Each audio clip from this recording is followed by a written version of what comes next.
I just wish I had known more about the disease itself, then maybe, just maybe I would have a little more time with her. Every 67 seconds, someone in the United States develops Alzheimer's. That's 500,000 new cases in the US every year and 10 million worldwide. Surprisingly, 1 in 5 Alzheimer's cases may be misdiagnosed for another condition, and many more go undiagnosed until much later stages of the disease. So if problems with thinking or memory are starting to worry you, when is the right time to ask your doctor, do I need to be concerned about Alzheimer's disease? The earlier you catch it, the better off you are. Catching it early allows you to make sure that it really is Alzheimer's. That early diagnosis gives you more time to learn about your options for treatment, make lifestyle changes, and plan for the future. When should you start to think about Alzheimer's disease? The answer might surprise you. In this episode, we'll share new information about the earlier stages of this disease and why early detection could open up life-changing options. I'm Dan Kendall, and this is the Rethinking Alzheimer's Disease podcast. The Rethinking Alzheimer's Disease podcast was created by Mission-Based Media with support from ASI. This series is for educational purposes only and is not a substitute for formal medical advice, diagnosis, or treatment. The opinions expressed are the individual views of the speakers themselves and do not necessarily represent those of any organizations. If you have questions about a medical condition, talk to your qualified healthcare provider. For our list of resources about Alzheimer's disease, please visit healthunmuted.com/resources. All guests participated voluntarily and did not receive any form of compensation for their involvement. So I've been seeing a neurologist and I've been paying a lot of attention to what was going on in my head. That's Bob Finch. His friends just call him Finch. Since he was diagnosed with early-stage Alzheimer's just over a year ago, he's fully embraced the nickname with friends and strangers alike, permanently. To Finch, this new chapter in his life felt easier to take on with a new name.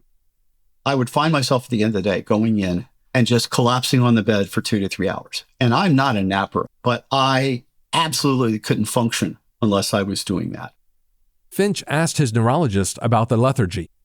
And she said, well, let's just keep paying attention to it. And I've lost it again. Dang it. This is my only visible problem and you've drawn it out. It means that I put my brain in that work think mode and I get these cross thoughts and I lose my place. If that makes any sense, it just does. It's my immediate memory, especially when I get under stress and when I'm tired. It just breaks down. I can't get things from hearing, seeing, smelling, tasting, touching through that immediate memory stage to short-term memory. And it causes problems when you're having to keep track of multiple things at the same time. For Finch and other people with early-stage Alzheimer's, the symptoms are fairly mild. A person might continue to manage daily tasks like driving, working, and socializing, yet they could experience occasional memory issues such as forgetting common words or where they put things. While these symptoms may not be very obvious to others, close friends and family might notice them. General Hospital. This is Medic. By day, Finch was a contractor in the high-pressure world of hospitals and medical practices. If he couldn't take proper notes or his memory wasn't sharp, it could result in his clients receiving large fines, and it could have cost him his job. He began to notice how difficult it was becoming to retain information in his head. Was this just a symptom of getting older, or was it something else? To learn more, I asked Dr. Joel Ibu, the CEO and president of Catalan Research. Studies have shown that forgetfulness is actually normal. It's part of our brain's ability to sort information and prioritize information. So if occasionally forgetting something is a normal part of the brain's process of prioritizing information, when should someone be concerned? If they have a family history, it's probably time. But from a patient perspective, the trigger quite honestly should be if there's any concern with your memory. Just talk to your PCP and they could do a quick memory screen and see if there's any true concern that is not congruent with age or medical condition. Your PCP, or primary care provider, can assess your cognitive abilities with simple tests that can take 10 minutes or less. Dr. Sharon Cohen, a behavioral neurologist and the medical director of the Toronto Memory Program, explains. Different healthcare practitioners will do different types of cognitive tests, but two common screening tests are the mini mental state examination and the Montreal cognitive assessment. The mini mental state examination is a questionnaire, a paper and pencil test with some drawing, with some questions on geographic orientation and date and time, remembering 3 words. And it gives us a score that is helpful. But if we're thinking mild cognitive impairment, a more sensitive test, something called the Montreal cognitive assessment, is a test that is often used because it is able to distinguish mild cognitive impairment from normal memory and thinking more easily than the mini mental state examination. Every test is going to have its strengths and weaknesses, and it's important to choose the right test for the person in front of you. And you might augment this if somebody's saying word finding difficulties are my main problem, not memory, then you might want to do a picture naming test. There's something called the Boston naming test, where the short version has 15 pictures. We ask the person to name what's on the pictures, and we get a score. Another common test is clock drawing, having the person draw a clock, put the numbers around the clock face, and then set the hands at a prescribed time that the tester will usually ask the person to render. These tests can help any changes get noticed quickly. Sometimes you might raise an issue with your doctor, and they may not fully understand just how concerned you really are. They go in and they're just not really understood. They're not taken seriously. That is pervasive in the medical industry right now. That's Leslie Fontenot, the VP Managing Director for Black Health Matters.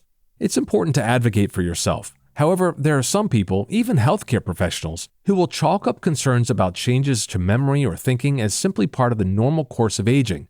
If that happens to you or someone you care about, Dr. Cohen suggests asking for a referral. It's very helpful for a patient who's concerned about their memory and is encountering a physician who doesn't seem to take the concerns as seriously as we'd like to ask for a referral to a memory clinic or a memory specialist.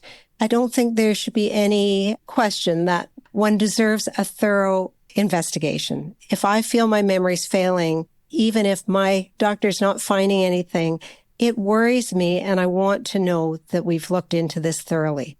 So I would say, okay, that's great if you're not too worried, but I'm concerned, and could I see a memory specialist? You're in the driver's seat of your own health. If you're not comfortable elevating your concerns, ask a friend or a loved one to go with you to your next appointment. We shouldn't have to do this, but it is an opportunity to educate our doctors. So just because their first reaction is, you're fine, you can say, well, actually, I read something yesterday, or I've heard that there's a connection between X, Y, and Z. And, I think most healthcare professionals get into the business because they actually want to help people.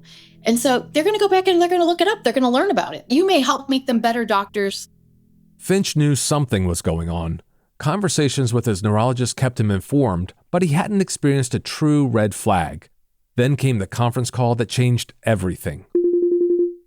His conference calls at work had quite a few people on them. Some he recognized and others were new, which caused issues with his comprehension. I was pretty good with the voices I was used to, but then the new voices would come in, and especially at the end of the day, it seemed almost like Charlie Brown's teacher was talking. It just made no sense whatsoever. After the call, Finch's cell phone rang. It was one of his coworkers from the conference call. He wanted to check in. He said, "You disappeared in the middle of a sentence for 10 to 15 seconds. Finch asked if this was the first time he'd done that. The answer? No. The red flag had arrived. Finch had experienced a few of the symptoms the World Health Organization lists as potential signs of Alzheimer's. Some of those include forgetting things or recent events, problems with following conversations or trouble finding words, challenges with spatial awareness or recognizing where you are, and difficulties performing familiar tasks. What if the signs aren't so obvious? Dr. Yakov Stern offers a different perspective on when you should be concerned about Alzheimer's. His answer? Each case is different. Some people may display subtle changes, but actually be badly affected by Alzheimer's. You could have someone come in with their spouse, and the spouse will say, it's really subtle, but I'm really thinking that he's not doing quite as well as he should be. And then on testing, this person really is very impaired. There may be some people who seem to be having symptoms of Alzheimer's, but it could be something else entirely. And on the other side, you'll have people come in that are very concerned. They made mistakes at work. Something happened to disturb them. They made some kind of mistake with their bill. They're concerned, but upon further evaluation, it's not Alzheimer's disease. It could be something else. Maybe they're flustered. Maybe they're going through a tough time. Maybe they're a little depressed. There's a lot of other reasons why people could make mistakes. While every person is unique, the recommendation is the same. Consult your healthcare provider with questions if you have concerns about your memory or ability to think. Ask to be tested. Along with changes in the way you think, what doctors may call cognitive changes, Alzheimer's symptoms also include changes in mood and behavior. According to the World Health Organization, some of these changes include personality changes, inappropriate behavior, and being less interested in other people's emotions.